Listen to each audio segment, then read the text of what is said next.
Bonjour à tous. Alors, on va commencer cette nouvelle session d'une semaine de l'histoire déjà riche, riche en perspectives, en thématiques. Et en fait, dans le moment qui vient, on va aborder des thèmes qui, je crois, n'ont pas été du tout envisagés, ou en tout cas pas frontalement depuis le début de ces présentations. L'un de ces thèmes, c'est la question du colonialisme et de la place de la nature, justement, dans l'histoire coloniale et post-coloniale.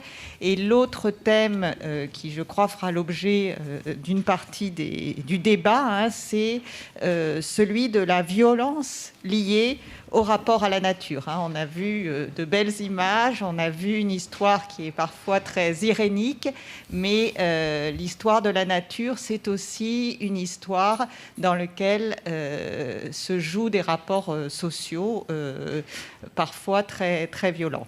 Alors, si je dis ça, c'est pour introduire très rapidement Guillaume Blanc et cet entretien que nous allons mener aujourd'hui autour de son ouvrage paru l'année dernière, en 2020, que je vous montre là, L'invention du colonialisme vert.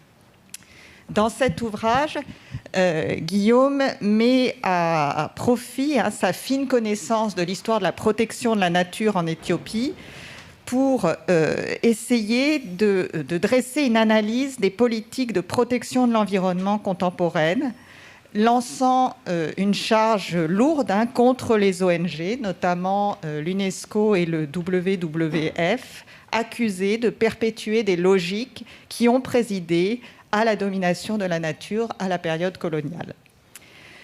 Alors on le sait par de nombreux travaux, l'histoire de la protection de la nature est intimement liée à celle de l'expansion coloniale des pays européens.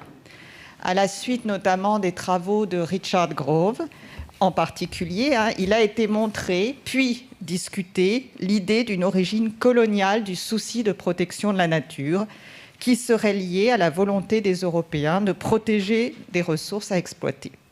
On connaît bien d'ailleurs les pratiques d'extraction, d'interdiction des usages, d'éviction des populations qui ont caractérisé un certain nombre de situations coloniales partout dans les empires, pratiques qui reposent et qui s'appuient sur des conceptions mythifiées de la nature coloniale, tropicale, et des observations souvent erronées du rapport à la nature dans les sociétés colonisées. On connaît moins, en revanche, le destin post-colonial de ces pratiques. Quid des politiques de la nature dans les nations indépendantes à partir des années 1960 ?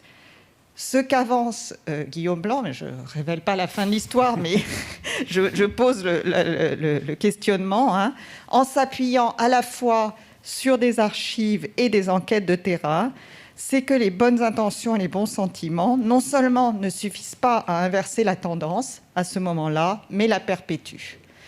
Donc, on verra plus en détail dans l'entretien qui va suivre comment on peut comprendre ces perspectives et les discuter. Mais je vais laisser tout de suite la parole à Domiti, qui va revenir un peu sur l'itinéraire de Guillaume avant de commencer à mener cet entretien. Merci beaucoup, en tout cas, à tous les deux d'être là. Merci. Bonjour à tous et merci d'être venus aujourd'hui dans cette salle des actes où nous sommes très heureux de pouvoir nous réunir pour cette semaine de l'histoire autour donc, du thème de la nature et d'autant plus heureux d'avoir pu la maintenir ici à l'ENS au vu des contraintes sanitaires que nous connaissons tous. Merci tout spécialement à vous, Guillaume Blanc, pour votre présence réelle parmi nous. Je me permets de vous présenter brièvement. Vous êtes donc historien de l'environnement, spécialiste de l'Afrique contemporaine et actuellement maître de conférence à l'université Rennes 2. Vous êtes également membre du comité de rédaction de la revue 20 et 21 et vous dirigez actuellement l'ANR Patrimoine naturel au Sud, une histoire globale à échelle réduite. Et vous travaillez donc plus spécialement sur les parcs nationaux. Et dès 2015, vous avez publié un ouvrage issu de votre thèse de doctorat intitulé « Une histoire environnementale de la nation ». Regard croisé sur les parcs nationaux du Canada, d'Éthiopie et de France. Et donc, à partir des archives étudiées, vous constatez que les institutions internationales de la conservation traitent de manière radicalement différente la nature africaine et la nature européenne. Et c'est la genèse de cette gestion différenciée de la nature que vous étudiez donc dans votre dernier livre qu'a présenté Madame Blais. Pardon. Donc, j'ai ici « L'invention du colonialisme vert », paru en 2020 chez Flammarion. Donc, en historien, vous y analysez la manière dont le monde occidental et les organisations internationales ont cherché à naturaliser l'Afrique, perpétuant jusqu'à nos jours des concepts et des pratiques héritées de la période coloniale. Et c'est donc de ce livre que nous parlerons aujourd'hui.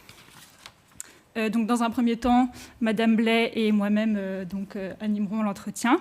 Et ensuite, nous aurons bien sûr un temps pour prendre les questions que vous avez dans la salle ou par Zoom que vous pourrez poser via le chat. Donc une première question pour commencer, je voulais vous demander à partir de quand et avec quelles préoccupations les historiens se sont-ils penchés sur le poids de l'héritage colonial dans les politiques de la nature et surtout comment est-ce que vous positionnez votre livre par rapport à cette littérature préexistante ? Merci beaucoup déjà de l'invitation et de cette présentation. Alors, disons, je pense les premiers ouvrages, en fait, c'est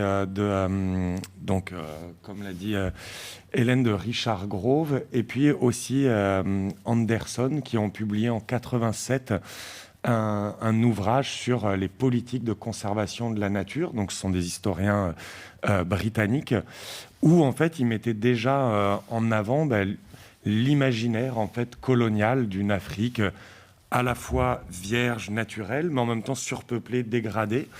Et puis, ça s'est développé tout au long des années 90. Et alors, paradoxalement, un petit peu dans une circulation, c'est-à-dire que ça vient aussi du côté indien, où en fait, ce sont des historiens indiens, des subaltern studies, qui ont remis en cause l'histoire environnementale des États-Unis, où on disait que les parcs étaient nés aux États-Unis, etc. Et donc, eux ont montré que non, qu'il y avait vraiment un environnementalisme spécifique aux anciennes colonies. Et puis, c'est reparti en Grande-Bretagne, donc avec le fameux ouvrage de Richard Grove, Green Imperialism. Et depuis, beaucoup d'historiens et de géographes, de sociologues s'y intéressent. Et moi, je dois dire, je m'inscris totalement dans cette lignée, c'est-à-dire d'histoire environnementale qu'on essaye un peu totale, c'est-à-dire d'étudier les rapports sociaux à l'environnement dans leur dimension institutionnelle, culturelle, matérielle. C'est vraiment un territoire à contrôler, une représentation à imposer, une ressource à exploiter, et en essayant de croiser ces formes.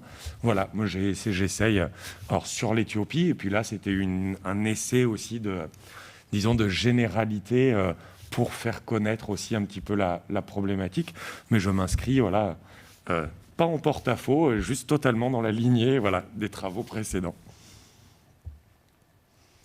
Merci beaucoup. Et donc justement, pourquoi avoir choisi l'Éthiopie pour étudier l'invention du colonialisme vert, alors même que, comme vous le précisez donc, au début de votre ouvrage, elle n'a jamais été colonisée? Et comment est-ce que vous en êtes aussi venu plus particulièrement à l'étude de cas du parc du Sémienne? En fait, l'Éthiopie, de manière très honnête, c'est que j'ai eu un enseignant, Bertrand Hirsch, à Paris, quand j'ai fait mes études d'histoire, spécialiste de l'Éthiopie. Et donc, l'Éthiopie m'a passionné et j'ai commencé à étudier l'Éthiopie.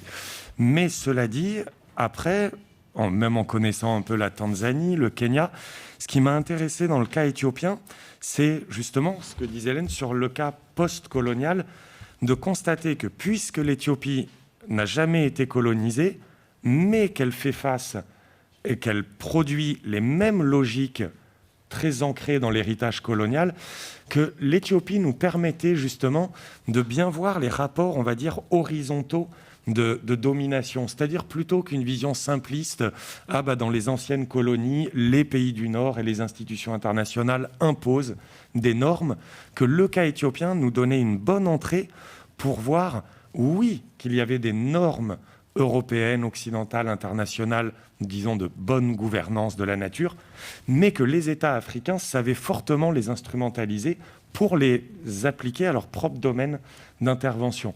Et pour le Sémienne en Éthiopie, c'est qu'en fait, le Sémienne, l'UNESCO a a produit la charte du patrimoine mondial naturel et culturel en 72 et les 9 premiers sites à être classés au patrimoine mondial en 78. L'Éthiopie en a 2 dans les 9 sites au monde. Et il y a les montagnes du Sémien. Donc, c'est l'un des premiers patrimoines mondiaux de l'humanité au niveau naturel. Donc, c'était aussi cette entrée qui permettait de voir, de retracer cette histoire des années 60 à nos jours. D'accord, merci. Et donc ensuite, je voulais poser une question plutôt sur les méthodes que vous utilisez. Donc, votre ouvrage s'attache à montrer que si les discours des politiques de la nature évoluent, les mêmes pratiques demeurent. Et donc, comment est-ce qu'en tant qu'historien, on peut étudier cet écart entre les discours et pratiques, à partir de quelles sources, et quelles sources est-ce qu'on peut mobiliser aussi pour prendre en compte la multiplicité des acteurs et de leur représentation d'un même espace? Alors, les archives, pour les parcs nationaux, j'allais dire, c'est assez simple, bon, avec des guillemets. On a des lois et des règlements, donc sur la mise en parc et sur les bonnes manières d'exploiter la nature ou de ne pas l'exploiter. Ensuite, on a des programmes d'aménagement et des rapports d'activité qui nous donnent vraiment les pistes et les applications. Ensuite, on a aussi toute la documentation touristique. Puis, on a les correspondances entre scientifiques et leurs rapports de terrain, de mission.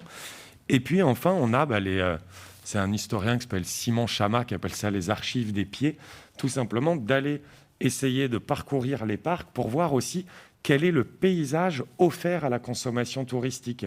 Puisque d'avoir une piste de randonnée à X endroits devant des panoramas, ce n'est pas anodin, puisque ça signifie que des institutions ont aussi décidé de conditionner le regard un panorama plutôt qu'un village, ou inversement.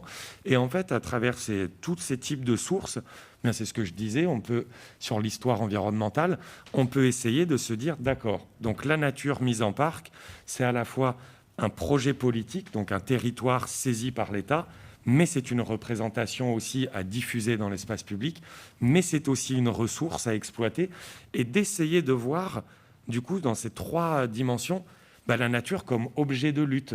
Et en fait, à travers toutes ces archives, c'est d'essayer de déceler, bon là c'est le travail de l'historien, d'essayer de déceler qui va réussir, ou en tout cas qui essaye d'imposer la manière de gouverner, la manière de représenter, la manière d'exploiter. Et c'est d'essayer de voir la tension permanente là-dedans. Et j'imagine que vous avez aussi dû aller sur le terrain, interroger les populations. Donc comment est-ce que vous avez pu... Oui, ça c'est quand même le côté... il faut bien un côté fun à côté des 20 000 pages d'archives à faire. En fait, d'aller en Éthiopie. Alors moi, quand j'étais en doctorat, là, je pouvais y aller 6-8 mois, puisque entre être précaire en France et précaire dans un pays où ça vaut 10 fois moins, autant rester là-bas 6-8 mois. Et puis, depuis que j'enseigne et puis que j'ai été recruté, c'est de faire des séjours de recherche, les 2 mois d'été ou autre. Mais donc, non, moi, mon activité en Éthiopie, ça a toujours été double. Il y a les archives écrites qui sont à trouver, en fait, et à collecter. Donc, à la capitale fédérale, Addis Abeba, puis dans la capitale régionale de Bahar Dar. Et ensuite, aller dans le parc, tout simplement le parcourir. Donc, moi, le parc, j'ai dû refaire... Je pense que j'ai fait 8 fois le tour du parc, mais ça prend 14 jours. Donc, en fait, 14 jours dans le parc. Et vu que, de toute façon, on est obligé d'acheter à manger aux villageois et de rester là-bas. Et donc, on peut discuter. Et puis, au fur et à mesure, il faut gagner la confiance, forcément, des interlocuteurs. Parce qu'ils ont souvent tendance à associer un étranger à un expert de l'UNESCO ou autre. Mais là, j'allais dire, moi, je suis très peu doué en langue, mais... Le simple fait de parler amharique montre qu'on n'est pas un expert international généralement. Donc, c'est plutôt facile de gagner la confiance. Et puis, au fur et à mesure, quand on revient chaque année, là, en interrogeant d'abord des agriculteurs, puis leurs parents, on peut même retracer aussi l'histoire des épisodes de rébellion qui ne sont pas dans les archives, des épisodes de résistance quotidienne sur vraiment les interstices pour... éviter les normes. Là, par contre, c'est des entretiens oraux de rencontrer des gens. Donc, c'est en allant effectivement sur place le plus possible. Merci beaucoup. Et donc, à quoi réfère le mythe de l'Éden africain, qui est le sous-titre donc, de votre livre?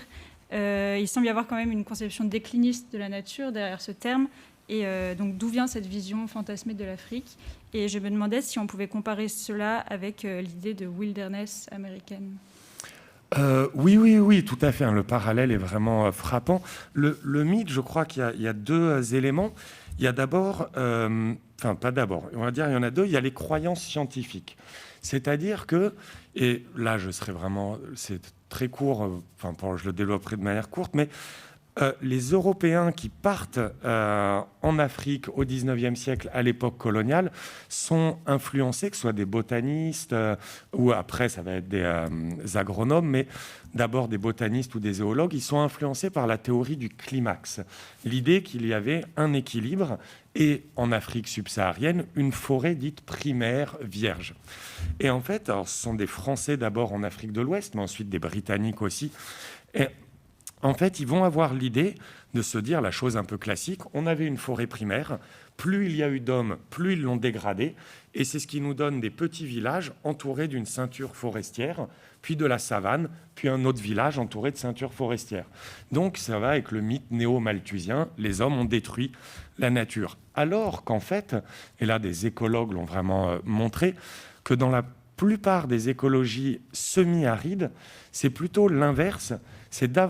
On était davantage en présence de paysages de savane que les hommes ont mis en culture et donc ont fertilisé la terre et vont avoir créé la condition de pousse des arbres. Donc pour se doter d'une couverture forestière jamais abondante, mais jamais épuisée. Alors, il ne faut pas tomber dans le mythe inverse de mythification de l'Africain qui maîtriserait, aimerait la nature. Non, tout le monde exploite la nature, mais en tout cas, il n'y avait pas ce mythe de la forêt primaire. Et pourtant, c'est un mythe. Et pourtant, il s'est développé. Et là, c'est le deuxième élément, non pas les croyances scientifiques. En fait, les Européens là, qui partent tenter l'aventure coloniale, ils laissent derrière eux, au XIXe siècle, une Europe radicalement transformée sous les coups de l'industrialisation, de l'urbanisation. Et ils sont persuadés de retrouver en Afrique la nature qu'ils ont perdue chez eux. Et donc là, on va avoir une quantité, disons, de produits culturels qui vont s'emparer du mythe et le diffuser. Donc d'abord, que ce soit les récits de voyage de Stanley Livingstone ou les récits de chasse de Roosevelt, de Churchill, où ils parlent de l'Afrique comme un magnifique jardin malheureusement menacé par des habitants malhabiles. Mais après, c'est Hemingway sur les neiges du Kilimandjaro en 1936, Karen Blixen et à la ferme africaine, Out of Africa, en 1937, Romain Gary en 1956, avec tout son humanisme, mais quand même de dire que l'Afrique est un Éden malheureusement dégradé. Et puis ça continue. En fait, le mythe va continuer et s'amplifier avec la télévision, le cinéma. Mais voilà d'où vient ce mythe, on va dire, l'intersection entre des croyances scientifiques et aussi le rêve d'une nature qui est en train de disparaître ailleurs et qu'il croit retrouver ici. Je le dis en cours pour ne pas être trop...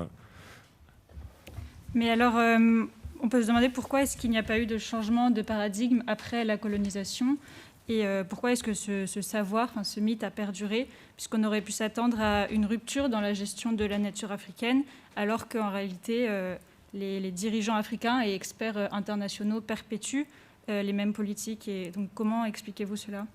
Eh bien, alors, là encore, c'est les deux éléments, les croyances scientifiques et le mythe, la culture.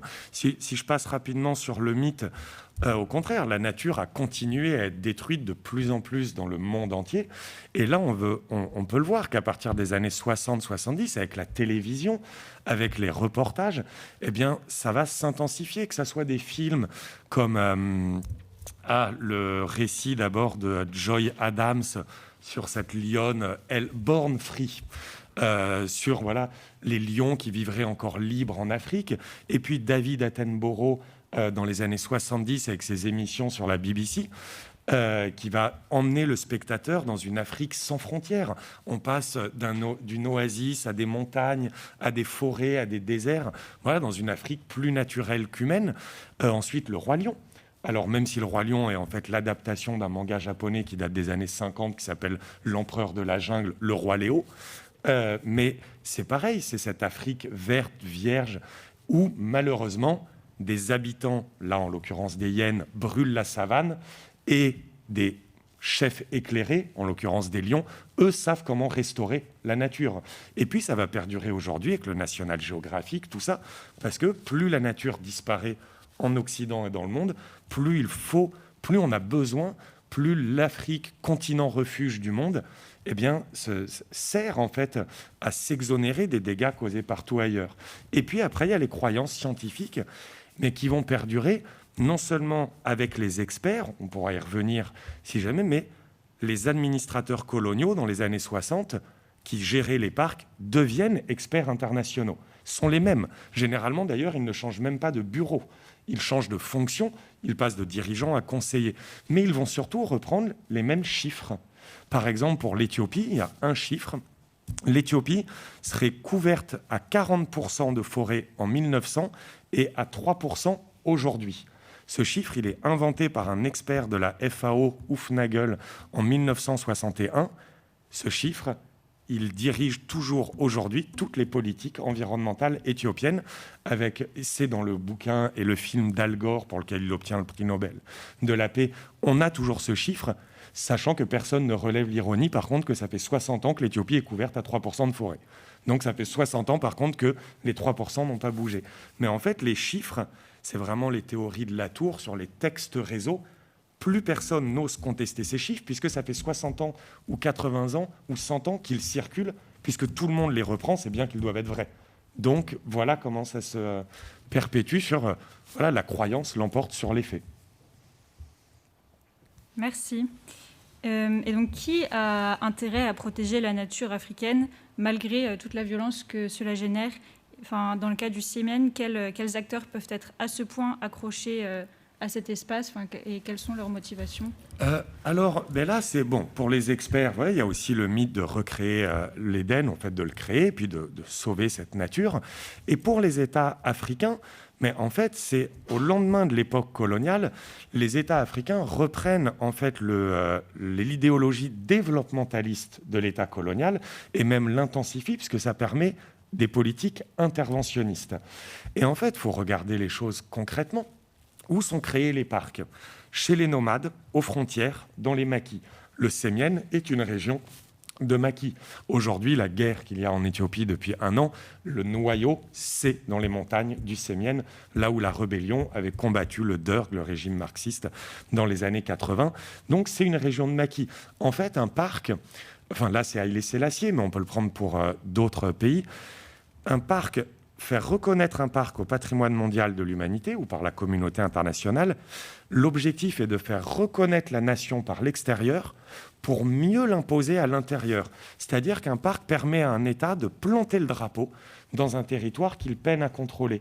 Donc pour l'Éthiopie, ça va être pour la gestion des hauts plateaux et des hautes terres. Pour la Tanzanie, tous les déplacements de population vont servir au régime socialiste à faire sa villagisation des campagnes, puisqu'il déplace des villages pour ensuite créer des terres collectivisées. Pour l'Afrique du Sud, c'est la logique de l'apartheid, où les parcs servent de laboratoire vivant pour le déplacement des populations. Pour le Zaïre de Mobutu, il l'envoie dans les Virunga, qui est aujourd'hui dirigé par le fils du roi des Belges encore, mais c'est là où il y avait Kabila, qui tenait la rébellion. Donc on voit que protéger la nature sert à exercer le pouvoir, et donc il y a une alliance entre l'expert occidental et le dirigeant africain, et cette alliance, par contre, l'issue est de la violence pour les habitants et les non-humains, pour les animaux aussi à terme. Merci. Et donc l'idée d'un développement durable, donc apparue en 1987 dans le rapport Brundtland, conjugue développement économique, respect de l'environnement et développement socialement équitable. Donc comment se fait-il qu'avec l'invention de nouvelles normes éthiques, notamment l'idée de gestion communautaire, de participation, les institutions internationales continuent malgré tout de recommander l'expulsion des populations locales hors de ce qu'ils nomment la nature, donc hors des parcs nationaux ? Là, il y a vraiment au moins 2 approches. C'est ce que Gilbert Rist appelle les mots du pouvoir. Ce sont des mots aujourd'hui, oui, qui oserait remettre en cause démocratie participative, projet citoyen, conciliation? Mais tout ça, ce sont des mots avec des acteurs collectifs un peu fictifs, etc. Mais plus fondamentalement, c'est qu'il s'agit de concilier l'inconciliable. C'est ça le développement durable.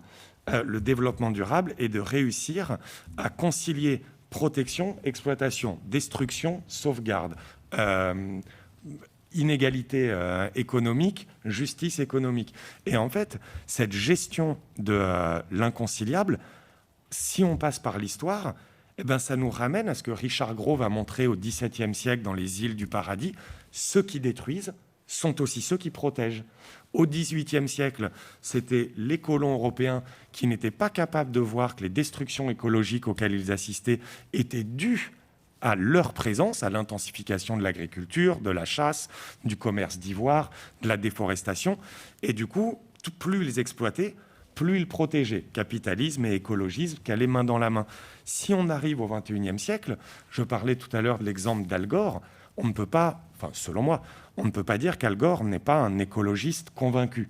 Mais en même temps, il ne parle jamais, par exemple, de Google ou d'Apple, qui sont parmi les 2 entreprises les plus polluantes au monde. Mais il finance la première et siège au conseil de direction de la deuxième. Est-ce à dire que la théorie complotiste s'est fait exprès? Moi, je ne pense pas. C'est concilier l'inconciliable. Ceux qui détruisent sont aussi ceux qui protègent. Et donc, c'est là où, derrière cette injustice, moi, je pense, c'est pas du néocolonialisme, mais d'une logique post-coloniale, où le passé colonial pèse sur le présent, est instrumentalisé par des États africains, mais il y a aussi ce mythe de se dire comment réussir à concilier le mode de vie consumériste, destructeur de ressources. On met la nature en parc, et donc c'est protégé ici, en s'exonérant de tout ce qu'on fait ailleurs, mais donc on détruit et on protège en même temps. On réalise bien avec votre ouvrage que ce que nous appelons de nature n'est qu'une représentation culturelle et contingente sans fondement universel.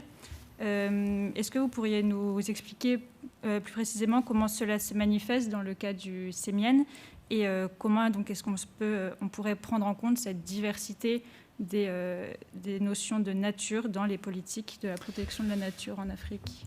Oui, je reviens pas, le prisme nature-culture, mais c'est vrai que c'est le problème fondamental. Quand, par exemple, pour le Sémienne en Éthiopie, ce qui me permettra peut-être de répondre, je n'avais pas répondu sur la conservation communautaire. Quand on interroge des paysans, donc là, il n'y a aucune connotation péjorative en Éthiopie pour dire paysan, et quand on lui demande qu'est-ce qu'est la nature pour toi, en fait, ils ont un mot, c'est en amharique, c'est tefetro. Ça veut dire ce qui se crée et se recrée dans le monde qui nous entoure. C'est tefetro, puis généralement on le fait avec le geste. Et du coup, quand on lui demande donc la nature pour toi, c'est quoi? Et ils répondent la nature, c'est une ressource, c'est ce qui nous fait vivre. Et on lui dit d'accord, mais alors dans le parc. Et puisque lui, il est dans la fameuse communauté à protéger, donc à expulser, oui, mais dans les environs du parc pour ensuite bénéficier de la conservation. Et en fait, ces paysans-là répondent tous, c'est une ressource, mais aujourd'hui, c'est ce qui nous fait quitter nos ressources au nom de la ressource. Et donc, il a vraiment cette phrase où il dit, nous, ce qui nous ennuie, c'est que la ressource, c'est ce qui nous fait vivre, mais aujourd'hui, on nous demande d'arrêter de vivre pour sauver la ressource, mais la ressource, c'est ce qui nous fait vivre. Donc on voit en fait tout le désarroi dans lequel plonge la soi-disant conservation communautaire. Mais en fait, il faut vraiment se demander, c'est de William Cronon, un des fondateurs de l'histoire environnementale états-unienne, quel monde est protégé, par qui et pour qui? Quel monde est protégé? La nature, mais quelle idée? En fait, nous, la nature, elle naît en Europe sur le seuil de sa disparition. Tandis que dans un pays rural comme l'Éthiopie, où la nature est ce qui est plus dynamique, donc on n'a pas du tout la même idée. Et de dire pourquoi est-ce que les gens reproduisent cette inégalité et cette injustice, eh bien tout simplement parce que s'ils demandaient aux paysans est-ce que vous aimeriez quitter la nature pour la sauver, pour les paysans, ils disent mais ils ne considèrent pas la détruire. Donc, c'est le problème d'une nature vidée de ses habitants ou d'une coévolution entre humains et non-humains.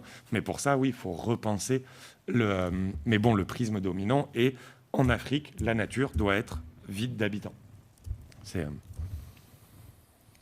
Et qu'en est-il dans les autres parcs que vous avez étudiés? Est-ce que la gestion de la nature est toujours un outil politique?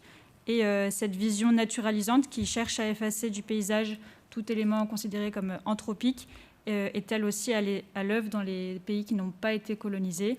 Et donc oui, est-ce que cette anthropologie qui ne sait pas placer l'homme dans la nature mais toujours à côté est dominante partout selon vous? Alors, bon, en Afrique, en tous les cas, de tout ce que j'ai pu lire, ça concerne les expulsions, où il y a 1 à 14 millions d'expulsés. Ça concerne au moins 36 pays. Donc, bon, sur 53, je pense qu'on dépasse le cas de l'exception.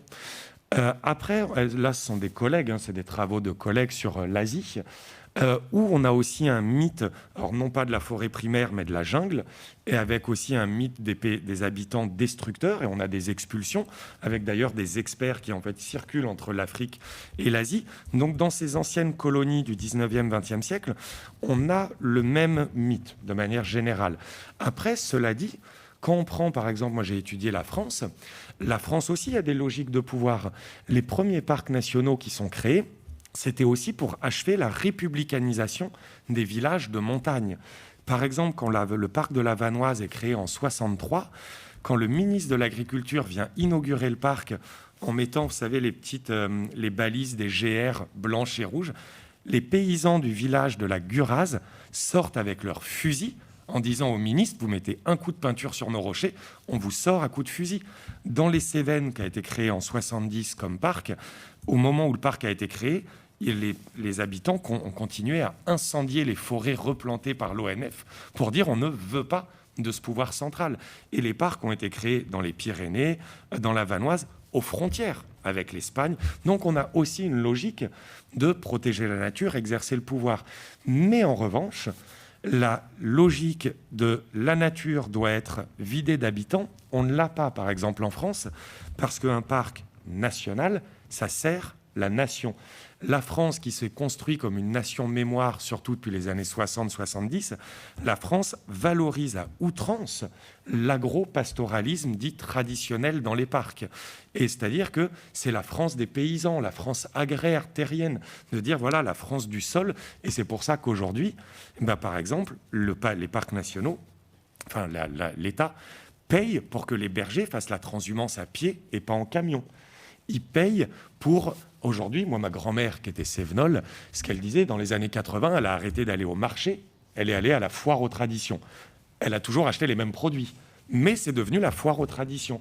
Parce qu'on est dans les années 80, avec la mission du patrimoine ethnologique qui est créée en France, où on valorise la tradition. Donc, on a aussi une logique d'inventer la nature, mais à chaque pays, sa logique. Et pour les anciennes colonies, la logique est plus celle de ce lien entre domination, exploitation, protection. Merci beaucoup. Et donc j'aurais une dernière question sur la réception de votre ouvrage. Donc vous-même, quel regard est-ce que vous portez dessus 9 mois après sa parution? Et surtout, comment est-ce que vous recevez les critiques? Je pense en particulier à celle venue donc, du sous-directeur de l'UNESCO, M. Ramirez, qui, dans une tribune dans Le Monde en 2020, rappelle que 21 millions de personnes vivent des réserves de l'UNESCO en Afrique. Oui, alors comment moi je reçois le truc de manière très honnête, d'abord ça a été plutôt une surprise parce que j'ai déjà écrit 2 ou 3 livres seul ou avec des collègues, ils n'ont jamais été vendus ou lus quoi. Moi ma thèse elle a été vendue à 90 exemplaires. Là les chiffres depuis une semaine on en est à 7000 exemplaires. Donc, il va être traduit en anglais, il paraît en poche. J'aurais dû négocier mes droits d'auteur. Donc non, j'ai été très flatté, honnêtement, voilà, c'est très flatteur. Après, ça m'a demandé un travail, ça a été plus dur que l'écriture de ma thèse, d'écrire d'une autre manière, parce qu'on n'est pas formé pour ça. Et donc, voilà, ça, personnellement. Après, j'ai un petit sentiment, voilà, moi, les collègues éthiopiens sont ravis, ça va être traduit en anglais. Donc, voilà, je trouve qu'il y a une utilité. Et pour les critiques de l'UNESCO, en fait, je trouve ça intéressant. Parce que l'UNESCO a répondu, donc c'était le 1er novembre, sa tribune dans Le Monde, le numéro 2 de l'UNESCO. Ce qui a été très intéressant, c'est que début septembre, l'UNESCO a dit que le livre était rempli de faits inexacts et que c'était un mensonge. Puis début octobre, l'UNESCO a dit que je généralisais à toute l'Afrique à partir de l'Éthiopie, mais donc déjà j'avais plus tort sur l'Éthiopie. Et à partir de novembre, eh bien, tout son discours, eh bien, c'est le même, ce méta-récit où on peut faire une étude de texte. C'est dans toutes les 3 lignes, il y avait communautaire, global, citoyen, participatif, et puis des grandes phrases où il a dit « Nous ne défendons pas la nature, nous sommes la nature qui se défend ». Ben oui, ça passe comme discours. Il a quand même qualifié le livre de fake news, enfin, c'est la traduction, mais le fait est que ce sont leurs archives à 70%. Donc ce que je trouve intéressant, c'est de voir que l'UNESCO préfère ne pas accepter que le passé colonial peut peser sur le présent, ce qui après tout n'est pas si grave que ça. Dire bon, oui, le passé pèse sur le présent, je veux dire bon, and so what? Mais non, il continue à être persuadé que la conservation communautaire est utile et est socialement bénéficie socialement aux populations, alors que malheureusement, ce n'est pas le cas. Donc c'est triste. Comme historien, je trouve ça intéressant à voir, mais oui, c'est plutôt triste. Moi, j'attendrai que l'UNESCO dise « Bon, on a fait des erreurs, c'est vrai que nos chiffres sont faux, on va être les premiers maintenant à faire des études localisées. » Et ça, bon, ils ne le font pas. Ça montre, malheureusement, pour moi, ça confirme bien leurs archives. Mais bon, moi, je n'ai pas été très surpris. Mais au moins content de dire si l'UNESCO a dû penser devoir réagir, c'est que ça les ennuie un peu. Et j'avoue très honnêtement que ça ne me dérange pas du tout. Merci beaucoup. Alors, juste pour enchaîner avant de laisser la parole au public, puisque pour se faire un peu l'avocat du diable, Domiti, c'est aussi intéressant de... ce que disait Ramirez, je ne l'ai pas relu, mais c'était aussi que l'UNESCO n'était jamais que ce qu'on en avait fait collectivement, c'est-à-dire, comme toutes les organisations internationales, une réunion d'États dans lesquelles les États africains, un pays, une voix, sont très présents. Et donc, même dans ta présentation initiale, tu as dit les organisations, le Nord, puis... Donc voilà, comment on fait pour changer les choses tout en respectant ce principe alors, de droit international qui est que tous les pays sont là et décident ensemble aussi. Non, tu as tout à fait raison. Moi, il a eu une formule d'ailleurs dans sa tribune où il disait que c'était une insulte pour les États africains de dire qu'il y avait de la domination. Or, le Monde m'a refusé le droit de réponse, mais dans le texte que j'avais renvoyé au Monde, moi je répondais que ce qui était insultant, c'était de croire que des États africains n'étaient pas capables d'instrumentaliser des normes occidentales et internationales. Et après, c'est vrai que, alors là c'est vraiment sociologie des institutions internationales, mais le discours expert qui souvent en fait... comme il est universel, il s'octroie le droit, disons, de dépasser les limites de la souveraineté politique, mais pas à n'importe quel pays. Jamais le comité du patrimoine mondial n'irait demander à l'État français d'expulser des paysans. C'est vénol. Pourquoi est-ce que dans X pays, cette recommandation est-elle entendable? Et là encore, les États africains sont producteurs de ces normes, et c'est là où justement il y a cette alliance qui montre toute la complexité de la réalité sociale, qu'une institution internationale avec des dirigeants africains parle de déplacement volontaire. C'est une cécité de convenance. Tout le monde sait que les déplacements ne vont pas être volontaires, mais chacun poursuit ses propres intérêts, et en fait voilà, sur un projet parc, tous les acteurs font avec les autres. Donc c'est vraiment la controverse scientifique, comment gérer ça. Mais c'est vrai que si on se dit comment changer la chose, en fait c'est plus... C'était la question. En fait, comment changer la chose, j'allais dire, il faut plus penser à la forme même du parc.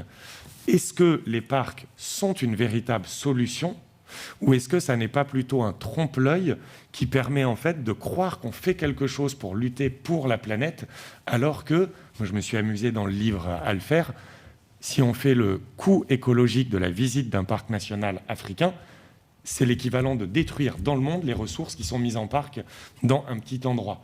Donc, en fait, la forme même du parc est-elle la solution? Alors, bon, je ne sais pas, mais moi, pour changer, je dirais que la première étape, ça serait que ces institutions internationales, et donc avec les dirigeants africains qui en font partie, bien fassent au moins dans les parcs africains ce qu'ils font en Europe. C'est-à-dire soutenir l'agropastoralisme de subsistance qui ouvre quand même une voie vers la sobriété écologique. Même si je ne dis pas qu'il n'y a pas de dégradation. Mais en tout cas, voilà, il faut aussi regarder les faits concrètement. Les 1 à 14 millions d'expulsés dont on parle sont des gens qui se déplacent à pied, qui vivent sans électricité, qui ne consomment pas de viande ou de poisson ou très rarement, qui, contrairement à 2 milliards de gens, et n'ont pas de smartphone, qui ne prennent pas l'avion, et donc ils ne participent pas autant à la crise écologique. Les expulser pour lutter pour la planète est tout de même un non-sens écologique pour la visite des parcs et social pour ces populations. Donc après, comment changer? Mais là, c'est vraiment une question... Bon, on va te laisser le temps d'y réfléchir avec peut-être d'autres questions dans la salle. Oui, Stéphane. Alors, je traverserai après. Domiti, vous nous direz s'il y a des questions sur le chat. Merci beaucoup. Je trouve que c'est très intéressant de réaborder cette question cet objet, qui est un objet quand même assez traditionnel d'une certaine manière, qui est le parc, comme le jardin botanique, etc. Bon, ces objets un peu fétiches à travers le cas africain. Et donc j'aimerais un peu avoir revenir sur cette dimension, c'est-à-dire il y a des historiens, des historiennes comme Gabriel Hecht, par exemple, ou Hélène Tillet, qui avancent l'idée qu'il faut repenser l'Anthropocène, il faut repenser l'histoire de la nature à partir de l'Afrique, justement. Et on voit bien, en fait, que c'est vrai aussi que l'Afrique, aujourd'hui, est au centre de beaucoup d'enjeux géopolitiques autour de politique de la nature. Enfin, il suffit on parle d'une globalisation du point de vue de l'UNESCO, mais enfin bon, l'UNESCO c'est rien. Si on compare le gouvernement chinois, enfin voilà, la globalisation chinoise est sans doute beaucoup plus menaçante et elle se fait pas forcément au nom des mêmes critères. La deuxième chose qui me frappe, c'est que si on adopte une démarche plus comparée, si on prend par exemple les travaux de certains anthropologues, je pense par exemple à Anastasia Martin pour l'Alaska, elle montre en fait que les deux piliers, donc là ça vous donne complètement raison, les deux piliers en fait de la colonisation de l'Alaska, c'est les logiques extractives de la recherche pétrolière, des sociétés pétrolières, et c'est la création de parcs qui vont exclure complètement les communautés autochtones du droit d'usage. Voilà, comme vous dites, sans doute aussi, ils exploitent la nature comme les autres. Enfin, pas comme les autres, mais à leur manière. Mais voilà, c'est intéressant. Mais on a aussi, si on prend le point de vue subalterniste, il y a une discussion à l'heure actuelle en Inde entre ceux qui serait plutôt sur votre problématique, c'est-à-dire en fait de décrire le gouvernement de la nature en termes d'environnementalité, c'est-à-dire un peu d'une manière un peu aussi top-down, c'est-à-dire en repérant aussi les effets de gouvernance, d'encadrement, d'expulsion, de ségrégation, etc. Mais il y a aussi des chercheurs qui sont aussi parfois aussi des activistes. Et là, je pense par exemple à cette géographe qui est d'origine indienne, qui s'appelle Neera Singh de l'Université de Toronto. J'arrête pas de faire de la publicité pour elle parce que c'est une géographe, etc. Elle n'est pas forcément lue par les historiens de l'environnement. Et elle travaille sur des communautés forestières, en fait, en Inde. Et elle développe ce qu'elle appelle une affective ecology. Donc, c'est justement sur leur manière, eux, prendre au sérieux, en fait, toute cette démarche associative. Enfin, je suppose que ça doit exister aussi en Afrique, bien sûr. Mais c'est intéressant parce que les subalternistes, comme ils ont une tradition qui maintenant date un peu, enfin, donc il y a déjà un petit recul par rapport à ces questions, on voit comment aussi on peut compliquer aussi ces schémas, en fait, d'une certaine manière. C'est-à-dire sortir aussi d'une sorte d'opposition entre les organisations internationales, les experts qui viennent pour 15 jours et puis qui écrivent des rapports prescriptifs, et puis de l'autre côté, des paysans qui sont exclus, etc. Mais on voit, ou des braconniers, voilà. Mais en fait, on voit quand même qu'il y a aussi des programmes locaux, en fait, gérés par les Africains, gérés par des Indiens, etc., qui vivent à retisser du lien aussi et à reprendre, alors c'est reclaim, à reprendre aussi leur place dans la gestion de cette nature locale aussi. Oui, je suis tout à fait d'accord avec vous sur les 3 points. C'est vraiment ça, sur Hélène Tilly, sur repenser l'Anthropocène.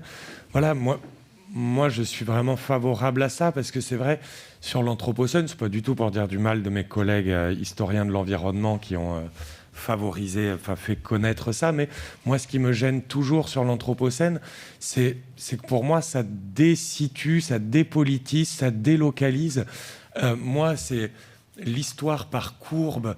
La France a produit tant, mais ça voudrait dire qu'en fait, donc un chef d'usine parisienne donc polluerait autant qu'un paysan pyrénéen dans les années 60 ou que le Crève-Cévennes des années 60, où on se dit, voilà. Et donc, de la même manière que les institutions internationales ou les experts pêchent par globalisme, les sciences humaines aussi, voilà, des histoires situées, localisées. Et je pense que c'est exactement ce que vous venez de dire. C'est ce qui nous permettrait justement de voir le point de vue local, subalterne. Et alors dans le livre, je sais que moi j'ai essayé de le faire pour analyser la violence qu'il y avait derrière la nature, de voir qu'en fait, quand on prenait tout le monde, c'est-à-dire vraiment de dire que le pouvoir... Alors, ce n'est pas de moi, bien sûr, que le pouvoir n'est pas quelque chose qui se divise de façon manichéenne entre ceux qui l'ont et l'exercent, ceux qui ne l'ont pas et le subissent, mais que ça circule, que ça fonctionne. Et c'est vrai, moi j'ai essayé de prendre une anecdote dans le livre, mais que je trouve très révélatrice, c'est les muletiers. Les muletiers qui vont porter les sacs des touristes avec leurs mules. Mais si le paquetage fait 30 kilos, c'est une mule, un muletier. Si le paquetage fait 31, c'est 2 mules, 2 muletiers. Et le problème, c'est que la balance n'est pas digitale, mais à aiguille. Eh bien, tous les matins, on voit comment tous les groupes, le guide touristique veut que la balance soit inférieure à 30 parce que sinon, il n'aura pas de pourboire de la part des touristes parce qu'ils auront dû payer le deuxième muletier. Mais les autres muletiers, eux, veulent voir ça. Les tours opérateurs à côté ont un autre enjeu parce qu'ils doivent quelque chose à l'État régional. L'État régional se sert du parc pour aussi contrer l'État fédéral, etc. Et on voit que tout le monde circule entre les échelles décisionnelles et qu'en fait, la lutte est partout. Et pour moi, alors il y a les travaux, comme on dit, sur l'Alaska, c'est fantastique. Et puis, ouais, Carl Jacobi, moi, sur Crime contre la nature, l'histoire environnementale comme une vraie histoire sociale, c'est-à-dire complexe, locale. Et voilà, moi, je suis pour moi, c'est la seule chose pour complexifier et avoir le point de vue de tout le monde, donc une vraie histoire sociale. Donc là, moi, vous prêchez un convaincu là-dessus. Merci pour votre présentation. Vous avez parlé d'Éthiopie et ça m'a fait penser à une polémique un peu actuelle avec le barrage de la Grande Renaissance, qui, il me semble, s'est vu refuser des financements internationaux, notamment de la Banque mondiale, etc. Je me demandais si on pouvait y lire dans ces refus aussi une nouvelle forme de colonialisme vert. Est-ce que pour les institutions internationales, c'est un moyen de refuser du développement sous le prétexte de protéger la nature, ou est-ce que pour le gouvernement éthiopien, c'est un moyen de reprendre en main le contrôle de ses ressources, etc. Quel est votre sentiment sur la question ? Sur le barrage de la Renaissance, c'est vraiment, pour l'Éthiopie, il s'agit de dominer la région.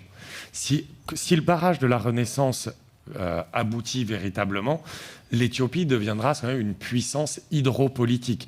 C'est-à-dire que le but de l'Éthiopie est quand même de pouvoir alimenter en électricité le Soudan, le Sud-Soudan, le Kenya, même la Tanzanie, le Somaliland, la Somalie.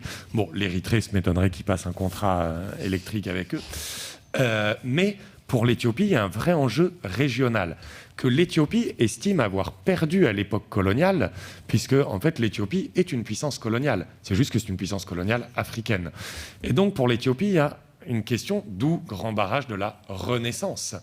de retrouver sa place. Et là, pour les institutions internationales, je ne dirais pas qu'on est dans une logique de protection de la nature, je dirais que c'est un argument, mais qu'on est dans la géopolitique, puisque là, je veux dire, l'Éthiopie a refusé le traité que la Grande-Bretagne avait attribué à l'Égypte dans les années 20, puis de nouveau dans les années 50, pour dire que tous les barrages en amont du Nil, l'Égypte devait donner son accord. L'Éthiopie a tout simplement dit c'est un traité colonial, pourquoi on le respecterait? Et ils ont créé une fédération avec le Rwanda, l'Ouganda, le Burundi, qui ont d'autres branches du Nil. Donc là, la communauté internationale, c'est aussi un jeu d'alliances très complexe sur toutes les alliances dans la région pour l'équilibre régional. Et quand on dit l'équilibre régional, c'est aussi la concurrence entre les États-Unis et la Chine. Parce que qui construit le barrage? C'est l'Italie. Mais qui construit les routes qui vont amener à ça et les infrastructures? C'est la Chine. Donc la communauté internationale, les États-Unis, l'Union européenne s'opposent directement à la Chine pour qui? Puis en plus, l'Éthiopie, c'est Djibouti-Éthiopie, c'est la fin de la route de la soie maritime pour la Chine. Donc voilà, je pense là, c'est là encore, l'argument de protection de la nature, il y a beaucoup d'associations qui se battent pour ça, mais là, c'est vraiment un enjeu géopolitique de rapport de force. C'est mon analyse. Mais... Oui, il y a une question dans le chat pour les personnes qui nous suivent par Zoom qui demande: pouvez-vous préciser ce qu'est la gestion communautaire? Alors la gestion communautaire, en fait, c'est à partir des années 80 et donc jusqu'à la Convention sur la diversité biologique qui est signée au sommet de la Terre à Rio en 92. Au niveau global, développement durable, et au niveau des parcs, la conservation communautaire. C'est le slogan « Parks for People ». Et donc, c'est l'idée de dire que la nature sera conservée par et pour la communauté. Ensuite, le problème est cette essentialisation de la communauté. Donc, comment on fait? Il y a la prise en compte des savoirs dits indigènes et autochtones, mais le simple fait de nommer ces savoirs indigènes et autochtones dit toute la hiérarchie. Ces savoirs sont toujours pris en compte comme source secondaire. Et ensuite, il y a le fait que la communauté doit bénéficier de la mise en parc. Le problème, alors là, c'est à chaque pays son cas. Au Zimbabwe, le WWF a mis en place un grand projet Campfire dans les années 80 où l'État central a dévolu son pouvoir à la communauté. En fait, ce sont des chefs de district qui ont repris le pouvoir centralisateur. Au Rwanda, les populations bénéficient véritablement des rentrées économiques des parcs, mais puisqu'elles n'ont en revanche aucun droit de regard sur la gestion politique de leur territoire, aujourd'hui, les populations sont des opposants aux politiques conservationnistes. En Namibie, les populations, qui a ces parcs depuis les années 90, les populations qui attribuaient une valeur sacrée à la grande faune, maintenant attribuent une valeur économique à la grande faune. C'est-à-dire que la valeur, par exemple, d'un éléphant est proportionnelle à l'attrait que représente cet animal pour le tourisme. Quid d'une pandémie quand il n'y a plus de touristes? C'est une valeur très anthropocentrée, en fait, de protéger la nature pour l'argent. C'est la monétarisation de la nature. Donc là, il y a énormément de travaux là-dessus, mais qui montrent que la conservation communautaire atteint généralement peu ou pas les objectifs sociaux qu'elle s'est fixés.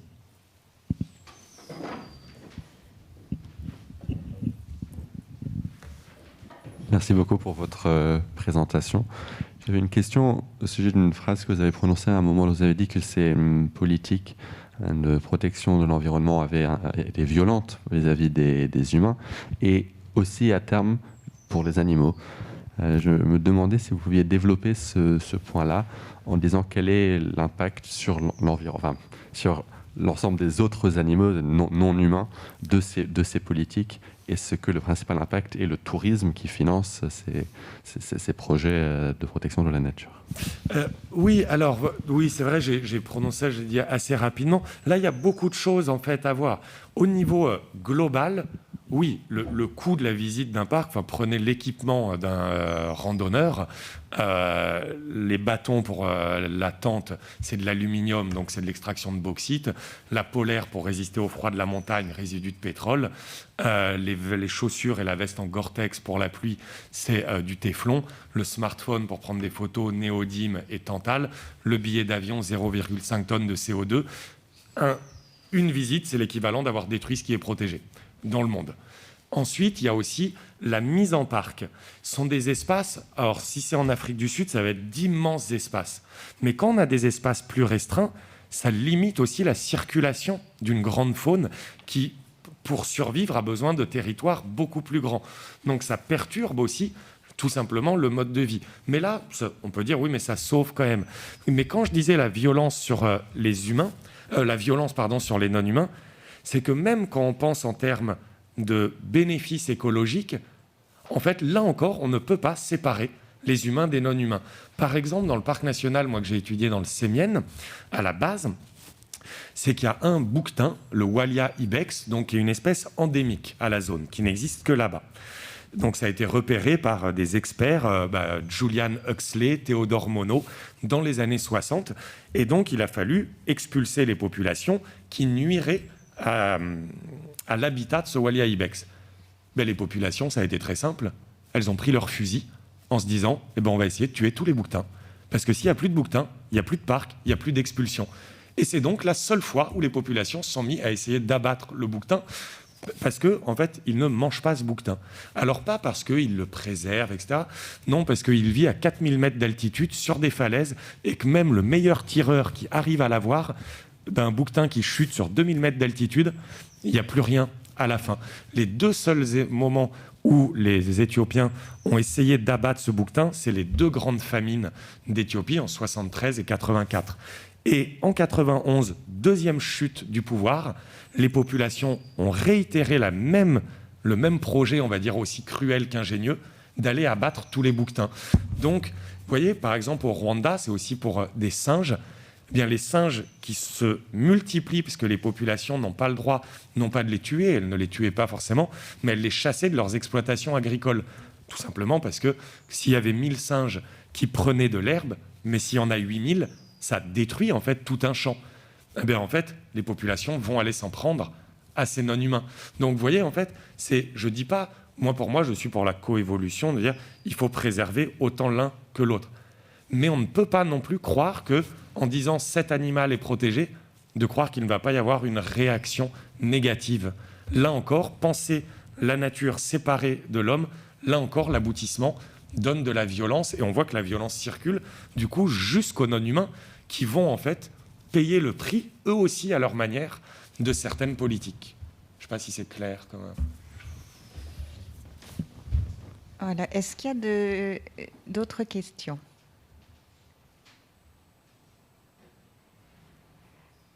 Alors, moi, j'en aurais peut-être une encore au sujet des prises de conscience aujourd'hui et notamment de l'éventuelle implication des directeurs de parcs dans cette action. Enfin, est-ce qu'ils sont complètement du côté gouvernemental ou est-ce qu'il y a des endroits où il y a des acteurs liés à la vie du parc, en tout cas, qui essayent de modifier un certain nombre de pratiques, notamment d'éviction, d'expulsion. Alors, moi, de ce que j'ai pu voir, par exemple, en Éthiopie, ça va dépendre de l'État-région. Dans le Nord Amhara, qui en ce moment a quand même été en conflit avec le gouvernement fédéral, la région qui dirige le parc s'oppose au primat du fédéral dessus, et du coup va essayer de soutenir davantage les populations, tout simplement pour dire, voilà, vous voyez bien que les populations sont avec nous. On a par exemple au Congo l'ONG African Parks, qui autrefois protégeait les mines de diamants, etc., mais maintenant est aussi dans la militarisation des zones de protection de la nature. On a des instituts qui, au contraire, ont refusé d'aller envoyer des rangers pour chasser les braconniers en disant non, ce sont des jeunes qui vont aller chasser des habitants, donc on refuse. Mais au final, c'est dans une logique assez conflictuelle. Mais oui, je pense que ça arrive du coup aussi d'avoir une négociation des normes qui peut aller jusqu'à une transformation de ces normes, mais pas, on va dire, de manière officielle, normée, etc. Mais là encore, de l'adaptation selon les contextes, à mon avis. Mais tu évoques les rangers, justement, et tu as parlé de Carl Jacobi. Il y a des passages très intéressants sur la manière dont les gardes des parcs nationaux états-uniens de la fin du 19e, début 20e, sont le lieu de conflits, justement, entre des maraudeurs divers et des gardes qui, parfois, sont des villageois du cru qui n'ont pas du tout envie de courir derrière. Et voilà, donc ça, c'est... Il y a eu des affaires sur des gardes assassinés au Congo, etc. Oui. Et donc là, on voit aussi qu'il y a une question de maintien de l'ordre dans ces parcs qui reste d'actualité, enfin, qui n'est toujours pas réglé. Tout à fait. En fait, ce sont les dépositaires de la loi et les gardes du parc. Et certains, moi, les gardes de parc avec qui j'ai pu discuter, alors il y en avait qui étaient gardes depuis 40 ans. Et là, quand on se balade avec eux, même pendant 10 jours, ils sont respectés, pas parce qu'ils sont gardes, mais parce que ça fait 40 ans qu'ils vivent là et ils vont faire respecter l'ordre. Mais quand ils attrapent quelqu'un qui est en train de cultiver la terre, ils sont censés lui mettre une amende. Non, ils ne lui donnent pas une amende. Ils gèrent la communauté à sa façon. D'autres vont au contraire craindre des représailles en disant si je mets une amende à tel, moi j'habite dans tel village, je sais très bien qu'on va s'en prendre à ma famille. Et puis, on peut le voir, mais partout, par exemple en France, depuis les années 90, l'État a interdit, un garde de parc national ne peut plus venir de cette région. C'est-à-dire que pour être garde dans la Vanoise, il ne faut pas venir des Alpes. Pour être garde dans les Cévennes, il ne faut surtout pas être cévenol. Donc, parce que justement, il y a la loi, et puis après, dans la communauté, oui, comme tu le dis, c'est faire respecter l'ordre. Ça serait exactement comme, je pense...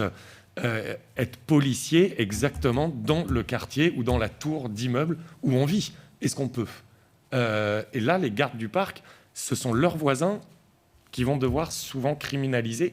Donc, c'est là où la gestion, en fait, on en revient, elle est locale, située et contextuelle, en fait. À chaque pays, puis à chaque époque, ça va varier. Et c'est vraiment, moi, c'est les travaux de Carl Jacobi où ça montre vraiment la complexité quotidienne de la protection, quoi. Pas de regrets. Alors, on va clore cette session parce qu'il est l'heure de toute façon et qu'on enchaîne cet après-midi. Il nous reste vraiment à remercier très sincèrement Guillaume pour d'avoir joué le jeu et répondu à nos questions. Merci encore de l'invitation, vraiment.